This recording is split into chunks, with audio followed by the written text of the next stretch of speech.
দেশের দক্ষিণ পূর্বাঞ্চলের কক্সবাজারের অপার সৌন্দর্যকে কাজে লাগিয়ে সঠিক পদক্ষেপ না নেয়ায় ধুঁকছে পর্যটন শিল্প। এখানকার ১২০ কিলোমিটার দীর্ঘ সমুদ্র সৈকত এখনও হয়ে উঠতে পারেনি আদর্শ পর্যটন কেন্দ্র।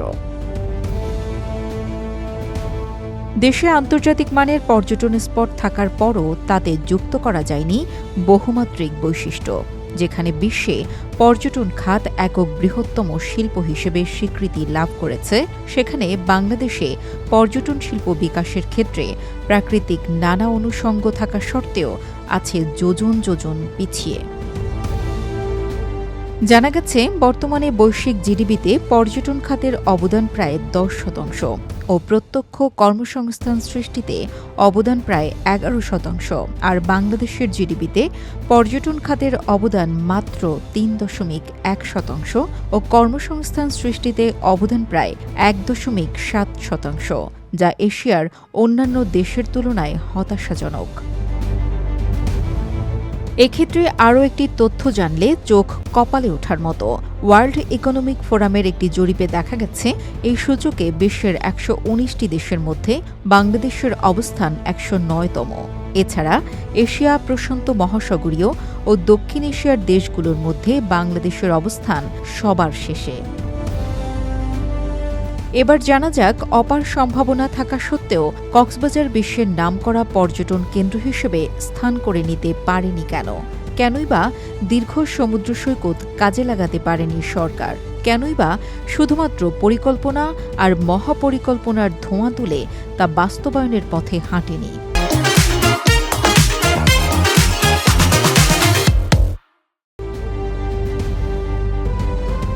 জানা গেছে, কক্সবাজার শহরের সার্বিক উন্নয়নে ২০১৬ সালে গঠিত হয় কক্সবাজার উন্নয়ন কর্তৃপক্ষ।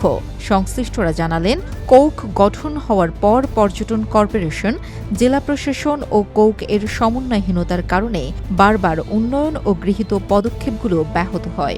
আর পরিকল্পিত উন্নয়ন না হওয়ায় এখানকার পর্যটন ব্যবসায়ীরাও হতাশ। আমরা ব্যক্তি উদ্যোগে যে উদ্যোগ নিলেও বিভিন্ন সরকারি বিধিনিষেধ বা অনুমতির কারণে আমরা কিন্তু আগাইতে পারছি না ঠিকমতো। এই প্রতিবন্ধকতা যদি আমরা এক জায়গায় না আনতে পারি, এই পর্যটন শিল্পকে এগিয়ে নেওয়াটা খুব কঠিন হয়ে যাবে বলে মনে করি।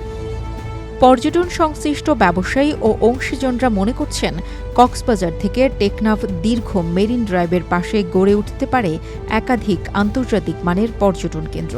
এছাড়া দ্বীপ মহেশখালীর সঙ্গে কেবল কার চালু হলে বাড়বে গুরুত্ব। এছাড়া এক্সক্লুসিভ ট্যুরিস্ট জোন, বিদেশি পর্যটকদের জন্য আলাদা জোন, পর্যটকদের নিরাপত্তায় sea netting system, watch tower, নিরাপদ প্যারাসেইলিং ব্যবস্থা চালু করা গেলে ঘুরে দাঁড়াতে পারে পর্যটন খাত। কক্সবাজারকে সরকারের পক্ষ থেকেও খুব গুরুত্ব দেওয়া হচ্ছে। অক্টোবরেই কক্সবাজার যে আন্তর্জাতিক বিমানবন্দর এটি চালু করা হবে। ইতিপূর্বে এখানে রেল স্টেশন হয়েছে, রাস্তাগুলো প্রশস্ত করা হয়েছে, সাবরাং এক্সক্লুসিভ ট্যুরিজম জোন করা হচ্ছে।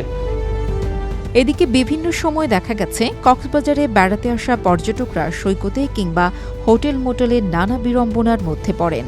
আবার টেকনাফ কিংবা মেরিন ড্রাইভ এলাকায় ঘুরতে গেলে নিরাপত্তা ঝুঁকিতেও পড়তে হয় পর্যটকদের। প্রতি হোটেল যে ১৫০০ টাকার কথা, এই হোটেলগুলি এখন ৪০০০ টাকা নিতেছে পার ডে।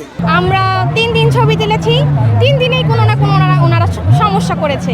একটা জায়গায় আমার ৬০০টা ক্লিক করে ফেলেছে, দাম হচ্ছে ৫ টাকা পিস। গত মাসে যখন আসছি, স্পিড বোটের রাইডে ছিল তখন ৫০০ টাকা, এখন তো ১৩০০-১২০০ টাকা এরকম চাইতেছে। সবকিছু খুব এক্সপেন্সিভ। আমি যখন আসছিলাম গত মাসে, তখন গাড়ি ভাড়া ছিল ১৩০০ টাকা, এখন সেই গাড়ি ভাড়া ২০০০ টাকা। মানে সব জায়গায় শুধু গলা কাটার ব্যবস্থা আছে আর কি। তবে আশার কথা হচ্ছে, পর্যটকদের নিরাপত্তায় নিয়োজিত ট্যুরিস্ট পুলিশ বলছে, তারাও চান কক্সবাজার সমুদ্র সৈকত হোক পরিবেশ ও পর্যটক বান্ধব একটি পর্যটন স্পট। সুন্দর, সাস্টেনেবল এবং রিজিড একটা নিরাপত্তা ব্যবস্থা নিশ্চিত করা এবং হয়রানিমুক্ত পর্যটন ব্যবস্থা নিশ্চিত করা। এই আলোকে পর্যটকরা যেন কোনো ধরনের হয়রানির শিকার না হয় এবং আগত যে পূজার ছুটিতে এবং যে পর্যটকরা আসবে, সে নিশ্চিত নিরাপত্তা ব্যবস্থাটা যেন নিশ্চিত করা হয়, এটা হলো আমাদের প্রত্যাশা এবং কামনা। আজ বিশ্ব পর্যটন দিবস। বাংলাদেশের প্রতিটি মানুষ চায় পৃথিবীর দীর্ঘতম সমুদ্র সৈকতকে ঘিরে ঘুরে দাঁড়াক দেশের পর্যটন শিল্প, অবদান রাখুক দেশের জিডিপিতে, তুমুল জনপ্রিয়তা পাক বিশ্ব পরিমণ্ডলে। কক্সবাজার থেকে আরজ ফারুকের পাঠানো তথ্য ও ভিডিও চিত্রে ডেস্ক রিপোর্ট, কালের কণ্ঠ।